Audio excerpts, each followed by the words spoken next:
Hey, y'all, and welcome back to GEMS Podcast.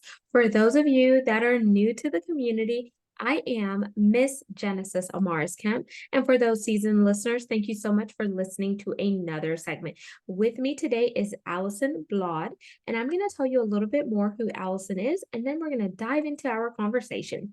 Alison Bladh is a registered nutritional therapist and beauty therapist.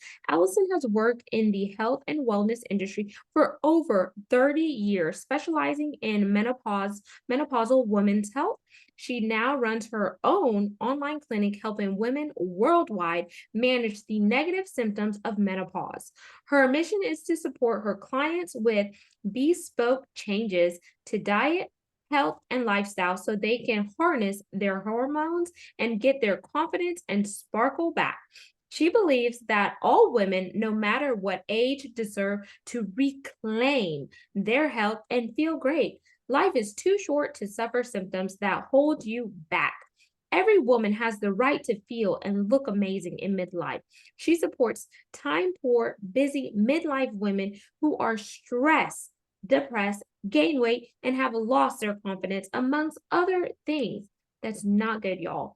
When not at work, she enjoys spending time with her family, cooking, being in the kitchen, and experimenting with new recipe ideas. She is also a keen scuba diver, golfer, hiker, beekeeper, and enjoys being in the great outdoors. So, without further ado, let's welcome Alison Bladh.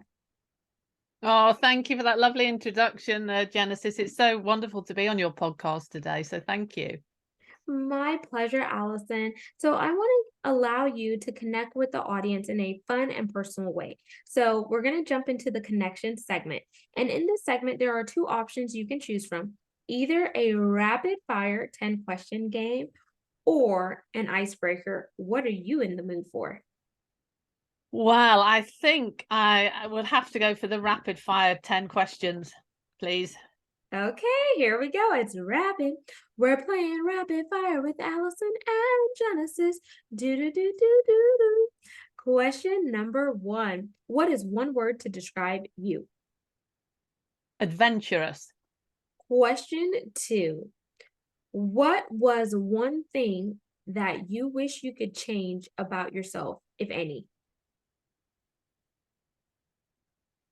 I think I would go back to when I was younger, when I was a child. I was very shy and lacking in confidence. And I think I would like to go back to that little girl and really just say, everything's going to be okay. You're going to be all right.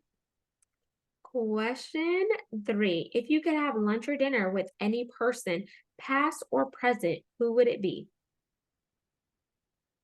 It would have to be Queen Elizabeth, the Queen of England. I've always wanted to have tea with her. Question four. What is your favorite kind of tea? My favorite tea, green tea, Sencha green tea. Okay, I like that. Question five. Name one adventurous thing that you have done in your life that actually built character. Scuba diving. Question six. I know that you're married, so what is one piece of marital advice you would give to any seasonal married person or new married person? Admit when you're wrong and apologize. That's a good one. Seven. If you had the opportunity to trade places with anyone for 24 to 72 hours, would you trade places or remain yourself? Now I would remain myself. 8. Do you speak Swedish? Yes. Oh, 9. Can you say an easy phrase in Swedish for those non-Swedish speakers? Okay. If I say if I say hello, how are you doing? Yeah, that works. Because I'm going to try to practice it too. Hey, hur mår du? Hey, Hermodud. Very good. I did it? Yeah, you did. You're a natural. So that's hello, how are you doing, right? Yes, yes. So y'all, you just learned a bit of Swedish. So whenever you go to Sweden, now you know how to connect with a local person. Question 10. It is our pass or play question, and here are the rules. If you pass, our roles are reversed, and you could ask me a question. If you choose to play, I ask one last question to wrap up rapid fire. So, do you want to pass or play? Pass. Okay. What's your question for me? What does self-care look like for you? Ooh, self-care for me looks like taking a nice warm bubble bath or a nice steamy shower, anything in the fitness space, whether I'm doing HIIT, high intensity interval training, a nice massage. I'm a big foodie, so I love to go out and eat a really nice meal and maybe have a nice glass of wine or a margarita, something along those lines, and just something that rejuvenates and recharges me that I'm doing for me and no one else. And it's very important now that I have a little one, plus being married, I want to make sure I find my identity in me and not losing my identity in the fact that I wear other roles like a mom, a wife, a aunt, and all of those things. So self-care is self-love, and that's how I love myself. Well said. You couldn't have put it better. Thank you for asking, Allison. So, audience, that concludes the connection part of the segment. I hope you learned a little bit more about Allison. Now, we're going to dive into the main segment, which is the meat and potatoes. I say meat and potatoes because I'm a Southern Belle and I live in down south. So, Allison, you help women who are dealing with menopause and combating those menopausal symptoms, looking at their diet, their nutrition, and etc. So my question for you to get started is what made you get involved in this line of work?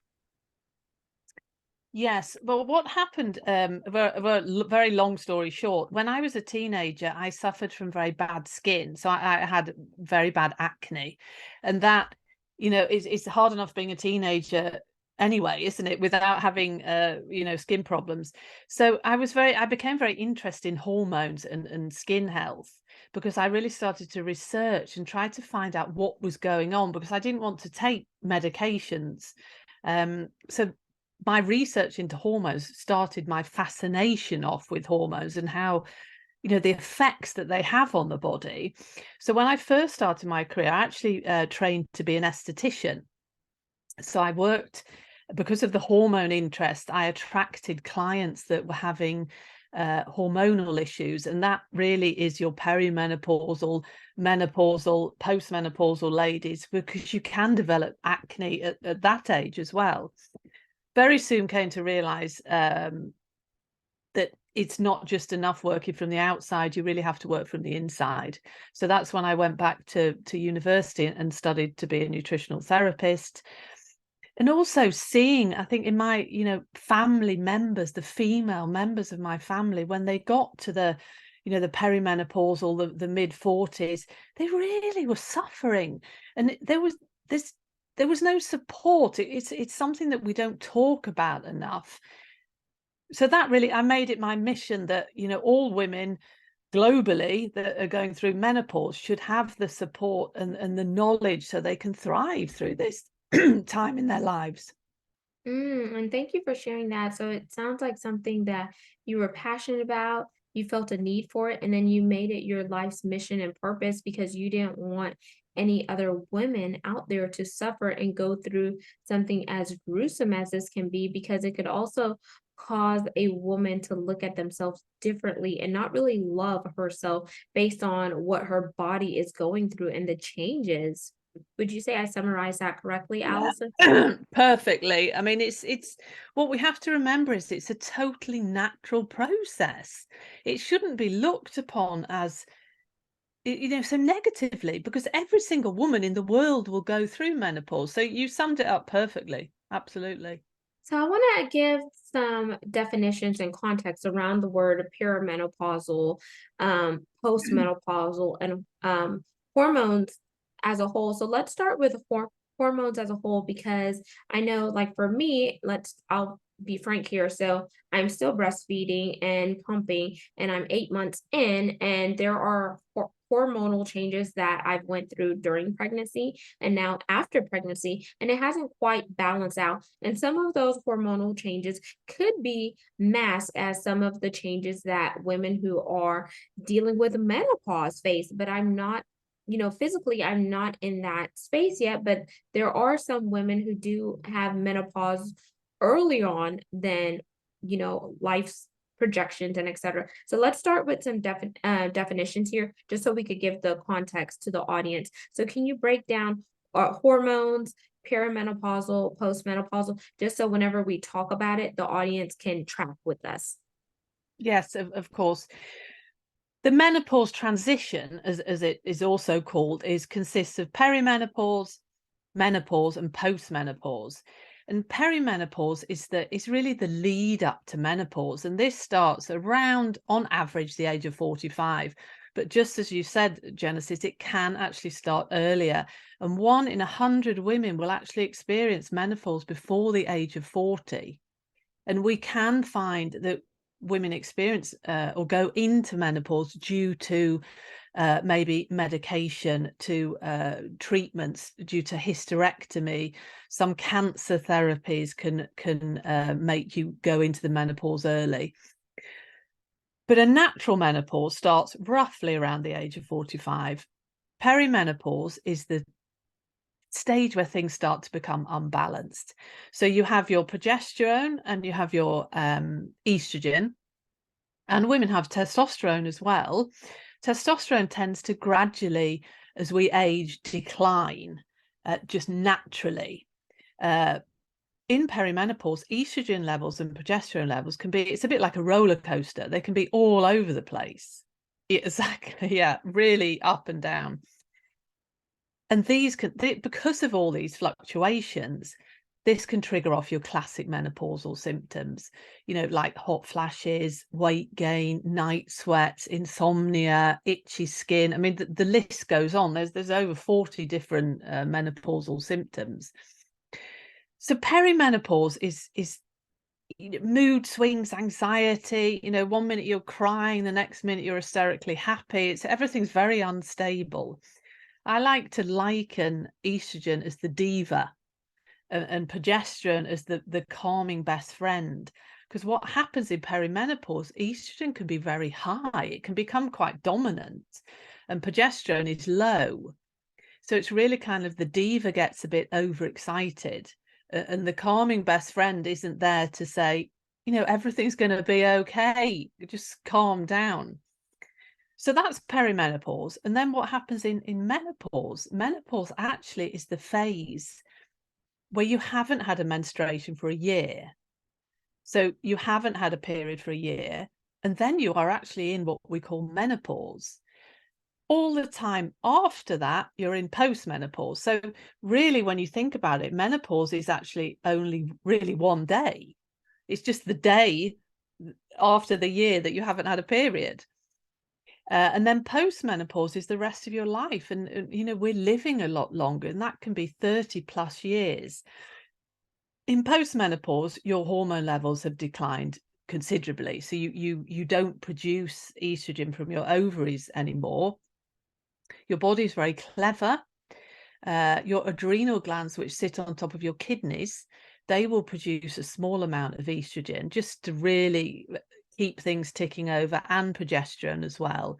But you do have low levels, and because of this, there's certain health risks that increase, such as osteoporosis. There's a lot of research coming out now about the connection between estrogen and dementia, because women in later life, there's a much higher percentage of women that are suffering from dementia later in life. Heart health is a key thing as well. We really need estrogen. Estrogen is not just a sex hormone. It's the master hormone of metabolism and metabolic health. So it's really needed for virtually every system and every cell in the body, which I think a lot of people don't really realize this. So it's a time in a woman's life where you really have to look after yourselves a bit better. You can't get away with how you treated yourself when you were younger. Things we need to be looked after better. Yes, and thank you for breaking those down, the perimenopausal, the menopausal, postmenopausal, and etc. So, and there are various symptoms, and women who are listening in today or watching this, be mindful not to categorize what you're going through with another woman's symptoms, because your body is genetically made up for you and different. So give yourself grace and mercy. And if something is not feeling right within your body, go talk to, your physician. And you don't necessarily have to go to a physician that is going to prescribe you medication. You can go to a homeopathic doctor or a doctor that has naturopathy or etc. If you don't want your body to get immune and accustomed to certain medications that may give you additional side effects. At the end of the day, your body is your temple, it is your vessel. So you must treat it with care, love, and be tender with it. But don't feel like you're on an island by yourself, because there are women out there who are going through something similar, and you may have, confidence by talking about your story, and you could see how you could connect the dots. So I just wanted to interject that there, even though I am, young to this. I'm in my 30s, early 30s, but still I could resonate. So, Allison, whenever you think about yourself being a woman and coaching other women, at what part do you stress nutrition? Because I feel like sometimes people take their nutrition for granted until they're in a hospital bed or a doctor's office, because they feel like they're invincible, when in actuality, the sentiment says you are what you eat. So why do we not take consideration of what we put in our body, but we take consideration on how we dress, painting our face with makeup, and all of those things, but we're not taking consideration about how we are fueling our internal body and organs? That is such a great question, and I ask myself that all the time. I mean, we really, understand. Well, majority of people understand, what is good to eat and what is bad. I think that we're all. I mean, there's so many different points of view when it comes to nutrition, but we're all in. Virtually everybody. I'm sure there's somebody that will disagree with me, but that vegetables are nutritious and they are good for you. Fruit is great in moderation because obviously it's high in fructose, etc. But why don't we respect our body? Why don't we eat nutritious foods? And I think one of the factors in this, in the environment that we live in at the moment, is, we live in quite a toxic food environment. If we look at the World Health statistics, the obesity levels, something has happened in our food environment, because they weren't like this in. It's funny, I was looking at some information the other day, and it was pictures of people on a beach in the 60s and 70s, and compared to what people look like on a beach now, and you just couldn't compare it. And I think the reason that we don't fuel our bodies with nutritious foods is because of the toxic food environment we live in. The foods that are refined, high in sugar, damaged oils are very addictive. They're like that on purpose because they want us to buy them. And it's actually very difficult to navigate the food environment. You think everywhere that you go, shopping or wherever you are, there is always food there. And it's normally the very sugary, very refined, very highly processed foods. And that, of course, they've got sugar, they've got fat, they taste nice. And our bodies thrive. We need energy. So your body is telling you, eat that because it's full of energy. Whereas really, deep down that it might be full of energy, but it's not full of nutrition. There's a difference. And maybe we don't respect. I don't know. I mean, I haven't actually got a full answer for that question, Genesis, because I think why don't we respect our bodies with nutrition more? I mean, there is a huge percentage of people that do, but we still prioritize other things more than nutrition, when exactly as you said, we are what you eat, that your body is made up of what you eat. And if you eat a diet rich in nutritious foods, whole foods, so you know what you're eating, not just refined packaged foods, you feel so much better. It's shown in research that eating whole foods, more of a Mediterranean style diet, has much better health outcomes than eating a sugary, refined, processed diet. And also with, talking about menopause, having a diet high in these damaged fats, sugars, triggers off menopausal symptoms. It Mm. causes inflammation. It causes insulin resistance, blood sugar imbalances. I mean, the list goes on. It's a difficult thing to solve, really, isn't it? I mean, I'm a nutritional therapist and I talk every day to people about nutrition. And, the majority of people that come to me that want my services obviously are interested in nutrition, and they're prepared to change their nutrition. But there's still a huge percentage of the world's population that Yeah. doesn't really put nutrition first. I'll take a stab at it too. And I would say that it could become a slippery slope because there are various factors to consider. Because look at the socioeconomic status of that individual. Can they afford to eat healthy, even though they may want to? It may not be conducive based on the income that they're bringing in. And here in the States, everything has skyrocketed, from the grocery stores, gas prices, and etc. So if someone is making X amount of dollars, then they have to be very cognizant of where they're spending that. And if they have, a family to feed, they also have to take that into consideration as well. So that socioeconomic status. Also, they may be stress eaters. So eating food, a certain type of food may make them feel good for only a certain amount of time. But then what happens whenever they get that high? They end up crashing back down and they don't feel so good. They feel sluggish, they feel lazy, and etc. And their body is talking to them, but are they receptive to hear their body talking to them and tell them, hey, when you eat this and you put this in me, this is the effect that you're going to get. Cause and effect, the cause and the effect. And then another thing I would say with when it comes to nutrition, not being properly educated, do you know how to accurately read the nutrition labels?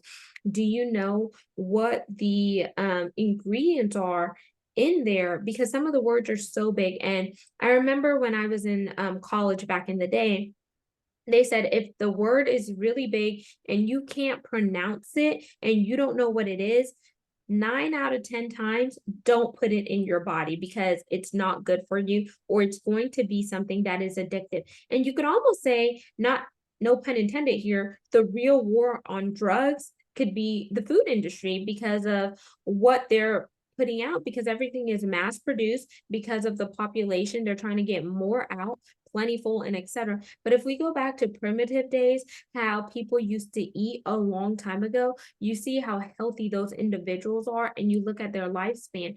And I'll say something here too. So my grandmother just passed last year in 2020, and she lived in the Caribbean her entire life, but she did not eat leftovers. She cooked everything, she gardened, and etc. And she walked faster than my mom, and we have this running joke. And she did all of these things, but it was based on her lifestyle, how she carried herself. She made sure she ate nutrition. She knew where her food was coming from because she gardened. She knew various herbs to take, whether they were in her garden or whether she would get them at the local market or etc. She exercised, and they weren't confined to watching TV and all of this other stuff like we do in the States and etc., other parts of the world. So are we allowing ourselves to get confined and stuck in a comfort zone based on social media, based on socioeconomic status, based on our personal desires? And how is that affecting us as a whole? Because you mentioned by doing certain things that kicks people into menopause earlier, than they would like. But if they're not really taking a holistic look at their life, mentally, physically, emotionally, and spiritually, then they're not firing on all cylinders, in my opinion. So I just wanted to interject that there, Allison. I know you're the expert in the field, and I just thought from my perspective and point of view, I wanted to share that with the audience. That was well said, Genesis. That was very some very good points there, and I totally agree with you. It's multifactorial, isn't it? There's so many different aspects coming into play, really, when it comes to food, and it really, for things to change, it has to come from the top, doesn't it? The big food giants have to really start thinking about what they're actually selling to people, really, to stop all the bad health and the chronic diseases. So yeah, well said. Thank you. And I want to throw you audible here because I know we were talking about menopause and how you're helping women that are within either the pre, mid, or post menopause. Is there any other content you want to share around this to just let these ladies know that they are seen, they are heard, and you are here to do life with them so they could get back on track and not just survive it, but thrive through it?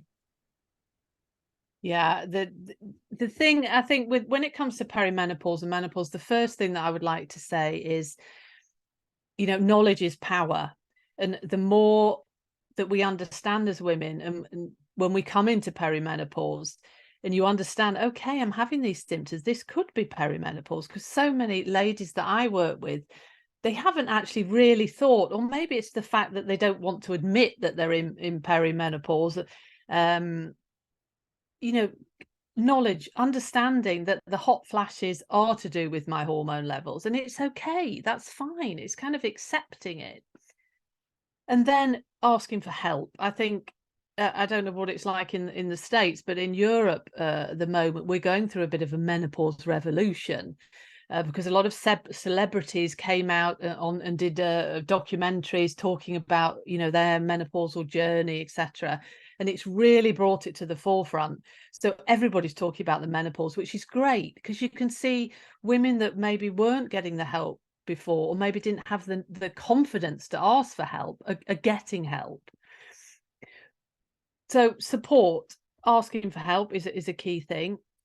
One big area when it comes to menopause is stress management. And I say to my clients that you really have to manage your stress, because of the stress response and because of stress hormones. If we're chronically stressed, it's so detrimental for our health, and menopausal symptoms and weight management. I mean, the list goes on. We're living in a society where the majority of people are suffering from chronic stress. So I think it's very important to find what I say, like, do a stress audit. Sit down and look at what your daily life is like, and really see how you could maybe make a few changes so you can have time, as you were telling us, Genesis, about your self-care, to just make time for yourself. Even if it's just 5 minutes a day, it will have an effect. And then eating whole foods in balance, eating vegetables and fruits and good sources of protein and healthy fats with every meal. We don't eat enough protein as women, and it's even more crucial when we come into menopause because we lose muscle mass. So eating protein, roughly a palm size of protein with every meal, and thinking about what you put on your plate, and enjoying food. It's not about restriction, it's about adding in all these wonderful nourishing foods and getting rid of the foods that are highly processed and really have no nutritional value at all on your body. Beautifully said. And thank you so much, Allison, for adding that. So, y'all just think about eating the colors of the rainbow and make sure you have that on your plate. And for those of you who do go to the grocery store yourself and you don't do like, any services that get your grocery, my older sister once told me shop on the outer perimeter of the store because that's where all the nutrient dense stuff is. Once you go in the inner perimeter, that's where all of the processed foods and all of that stuff is, the cookies and all that added junk. So that's one thing that reminds me whenever I really get on my, up and up kick. But since I'm breastfeeding, my my nutrition could use some work and I'm working on it, but I eat a ton of calories so I could produce a lot of milk. So now we're going to jump into the CTA, which is the call to action part of the segment. So, Allison, please tell the audience how they could connect with you and work with you once they hear today's segment. So the easiest way is to contact me via my website, which is alisonbladh.com. On the website, I've got all my social media links. You can also book a free what I call discovery call with me, which is a 20-minute chat where really, you know, I can tell you how I work and see if I can help you. There's also a resources page on my website where there's lots of lovely free downloads and recipes and meal plans, etc., for all different phases of menopause, hair health, skin health, etc. So, you know, please feel free. And if anyone has any questions, I'm more than happy to answer them. You can just email me, and all the details are on my website. Thank you so much, Allison. And audience, Allison's contact information, her website will be in the show notes. So all you have to do is read and click on the hyperlink, and you'll have access to Allison. Today, we talked about a lot of valuable gems. So make sure you don't just keep the information for yourself. Share it with other women within your pipeline that may or may not be in this stage yet, but they may know someone else. There's power in knowledge and power in sharing. And lastly, but not least, make sure you subscribe and follow the podcast. We're on 40 plus audio platforms. You could also find the video on our YouTube channel by going to Gems with Genesis Amaris Kemp. And my big ask ASK is for brand sponsors and listener support. It does take resources to fuel the mission and movement behind the show. So if you want to have your products and services heard right here on the show and link arms with me where we can go further and faster together, please reach out to me. All of my contact information will be in the show notes down below. So until the next guest, next segment, we love you, we see you, we hear you. You are not alone. Believe in yourself because there's only one you, and you were created for such a time as this. So glow up. Until next time, peace, love, and lots of blessings. Have yourself an amazing day.